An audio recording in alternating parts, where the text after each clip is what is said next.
Ladies, gentlemen, and arisen of all ages, Dragons Dogma 2 comes out in just over a day, and with it there is a horde of hungry adventurers ready to take on the nation of Vermund and its neighbor Batal, as well as the rest of this lovely world. With this coming up so soon, and with many people coming into this as their first experience in the Dragons Dogma series, skipping the first game entirely, as well as surprising amount of information that we've been able to gain from people who have been able to play the game early at various in-person events or things like that around the world before release. Which, of course, just to chime in out of nowhere for Mr. Cotton here, does include us. Our full review of the game after nearly 150 hours is up on the channel, and you can expect everything you could ever want to know about everything Dragons Dogma 2-wise very soon. That said, we're still yet to be allowed to talk super in-depth on the game outside of the earlier previews, which we also were a part of. That said, of course, nothing we talk about here is going to be inaccurate for obvious reasons, because we wouldn't include it if it was, and I just want to also clear up something a little bit confusing that is happening with stats and changing vocations, and without going into too much detail yet, but as I said in my review, while the stats from switching vocations are a lot better than Dragons Dogma 1, and that it's much more forgiving, it does still matter what vocation you are when you get your levels. Just to kind of get that out there, but of course we'll go into more detail very soon. Anyway, back to Cotton. So let's go over 10 things that you should probably know about before playing this game. Things that will either make your journey easier or just more enjoyable in one way or another. And the first one isn't an in-game option or anything like that, it's a literal preload for the game. As of this video being up, you should be able to download the game prior to its release, so you don't have to do so after the fact and wait for it. So this will of course just let you play it sooner, so why not? Second up then, there's a lot of people coming into this game that just sort of are hyped for what the game offers as far as a deep and rich story in a vast open world with RPG combat, but it's worth mentioning that Dragons Dogma 2's combat itself is quite unique in certain ways in the modern gaming landscape, and a big one is just how different the vocations play from each other. So you want to pick your vocation carefully based on how you'd like to actually play. Not every vocation can use a shield, so they can't block, for example. Not every vocation can dodge either. If you are a caster in this game, all you really have to defend yourself from attacks is running and jumping, or hoping that someone else in your party will protect you, because you don't have a shield, you cannot dodge. But it sort of matches the immersion of what a spellcaster should feel like in this kind of world, especially when you balance it against the insane strength of the spells in the game as well. Point being, maybe you like the look of spells, but maybe the inability to dodge sounds awful to you, so maybe you should instead try out a hybrid vocation instead of just a pure caster. Maybe you want a shield, well then fighter is going to be your only real answer for that. Or maybe you just like the concept of parrying more so than general blocking, so you don't want the shield, but the warrior is great for that specifically, with a much higher potential damage output than the fighter likely as well, due to just the ridiculous size of their weapon. Every vocation plays quite differently from each other, to the point that even the somewhat similar ones have their notable niches. Nothing is a direct upgrade within this game from each other. Every vocation is its own proper playstyle, so think about how you want to play the game. But that brings us up to number 3 as well, which is that it isn't at all the end of the world to change your vocation. In fact, it's not a big deal at all. If you pick something and it isn't feeling quite right, there will be nothing stopping you really from changing it. In the first game, when you leveled up, you gained a set of stats that were dependent on which vocation you were at the time. You could then change your vocation, sure, later on, but doing so would not change your stats, it would not adjust them. So say that you leveled as a mage to begin with, then you wanted to be a fighter later on in your journey. You would have a weirdly low amount of strength and a high amount of magic attack as a result, and feel weirdly ineffective at least a little bit. However, really that only makes a difference in the really toughest fights in the game as far as the differences that it makes, as the majority of your stats will come from your equipment once you're past the early game. For most players, this just sort of made it feel unfriendly though to swap and try the other things, but in Dragons Dogma 2 this seems to have changed quite a bit as well. According to the developers themselves, they wanted to reduce this as a penalty because they want the players to be able to experience more vocations and play more of the game, essentially. As a result, experience more of what it has to offer. We don't know the exact numbers of it all, but it seems as though while you do retain some of the stats you gain from levels, there is a base set of stats that are tied to each vocation that will push you around when you switch, so that your stats will actually change with you, so the loss is much more minor than it was in the first game to begin with. So definitely feel free to swap around and try things out really to find your favorite playstyle. It won't really set you back too much as long as you have some equipment. Past that, outside of the combat, the other jarringly unique thing about Dragons Dogma 2 is actually the world itself and how it works, by which I mean just how genuinely immersive they have made it in so many different ways. The world truly is extremely open, it is massive, and there is some sort of population population at every step of it, whether it be a village or a group of goblins which always travel in packs, wolves or any such foul beastie, or even just some sort of bonus quest or a treasure chest or just a strange cave with a funny picture in it. The world is begging you for exploration, and there are tons of ways that the game both incentivizes and rewards you for doing that exploration too. The path to enjoying Dragons Dogma 2 isn't rushing the main quests at all. It is to let yourself truly sink into the world, make yourself a part of it, and value the journey far more than the destination. Not to mention that the world also has a set actual passage of time. Quests will sometimes actually react to the passage of time, and some things will change within them. If you don't do things quickly, sometimes bad things will happen as a result. So you really have to actually pay attention to the world and treat it more as an experience than it is just an actual video game, basically. You don't want to game it, you want to play it, you want to be it, you want to experience it.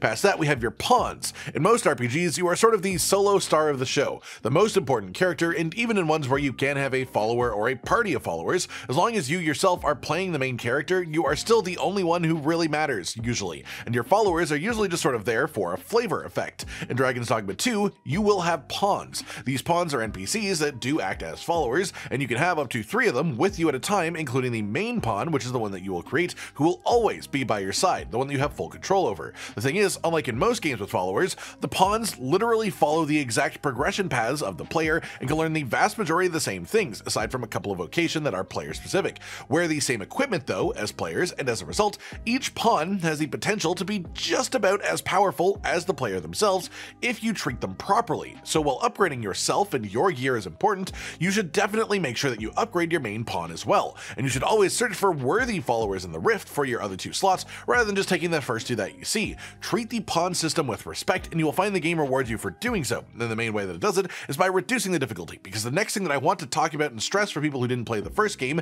not trying to turn you away but just to prepare you, and it is that Dragons Dogma 2 will be a challenging game. It will challenge you at points. Some of the combat encounters will be genuinely difficult if you don't have the right setup of a party, but if you don't have the right type of damage, if you don't notice the right weak spot, that's exactly the type of difficulty the game will really have. Usually it is less of a statistical thing, less of a numerical problem, and more of a strategical difficulty, because at its heart, while the game is an RPG with action combat in it, a lot of the combat itself is also a sort of puzzle. Sometimes that puzzle is simple: shoot fire at goblin, goblin dies, square in the square hole. Sometimes it gets more complex. Maybe there's a golem who is resistant to magic damage, but you're playing a sorcerer who wanted to have 3 sorcerer pawns so you could cast your spells faster, and now you're screaming and crying trying to shove the triangle through the square hole because the square hole is all you know and all you have, but what you need to do is to get a physical damage spell, and then you can solve this. That's how you put the triangle in the triangle hole, because this game actually has that kind of combat. The point being, the game can be extremely unforgiving, but when it is unforgiving, it is because it is trying to challenge your mind more so than your hands, not trying to challenge your reflexes as much as it is your actual ability to work through the situation. It wants you to think about ways to tactically approach these different moments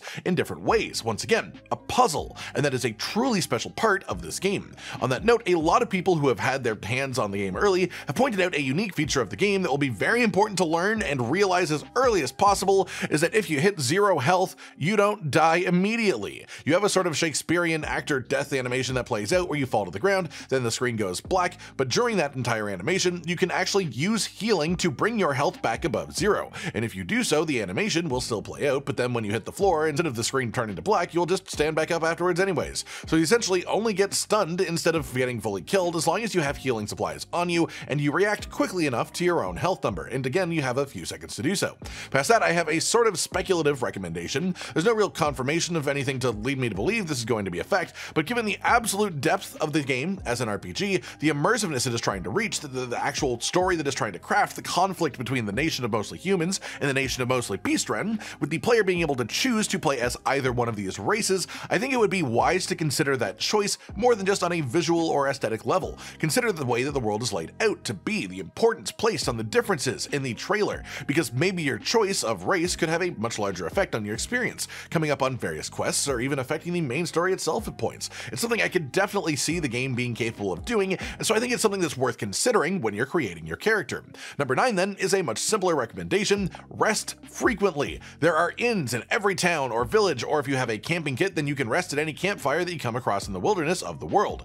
During this, you can eat, which will give you stat bonuses, which is a nice thing to have in general for sure, but far more importantly is that it resets your loss gauge. When you take damage in Dragons Dogma 2, your maximum health will slowly decrease. The more damage you take, the lower your maximum health will get, and it can get get to a point of it only being like a quarter of your normal health bar at most, which just gets you one-shot by everything. The only way to reset this that we are aware of is to rest, so don't be stingy with your rests. They don't really cost you a whole lot compared to what you could lose by having the pain of a lost gauge overload, so rest often and don't underestimate this mechanic at all. Finally then, our Seeker's tokens. These are collectibles that players have seen in the game in early hands-on experiences, and their description says that there are 240 of them in the game, hidden around the world, and it promises rewards if you bring them to the guild hall as you collect more and more of them. So these seem like a collectible that will also give you actual tangible rewards as well, which makes them quite important. Essentially, the existence of this just means, hey, there are these little token items, which are giant, flat, circular things that you can find around the terrain, so keep an eye out for them.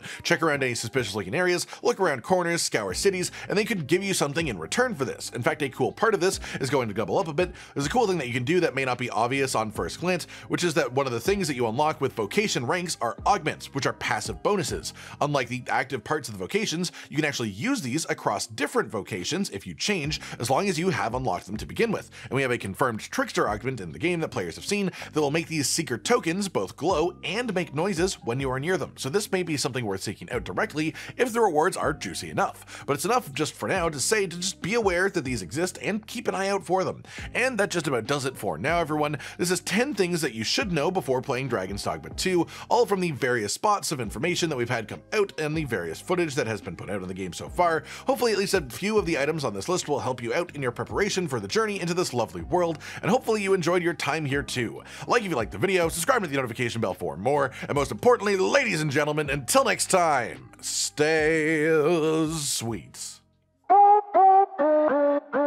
Josh, Cotton, and Hollow with the videos, dropping the humor like a hammer on your tippy toes, bringing entertainment on a daily arrangement to take our insanity and turn it into entertainment. Yes, I said entertainment twice, to reiterate that it is nice to look into your faces on a mostly daily basis when you let us in your homes to make the whole world a stage. Goodbye.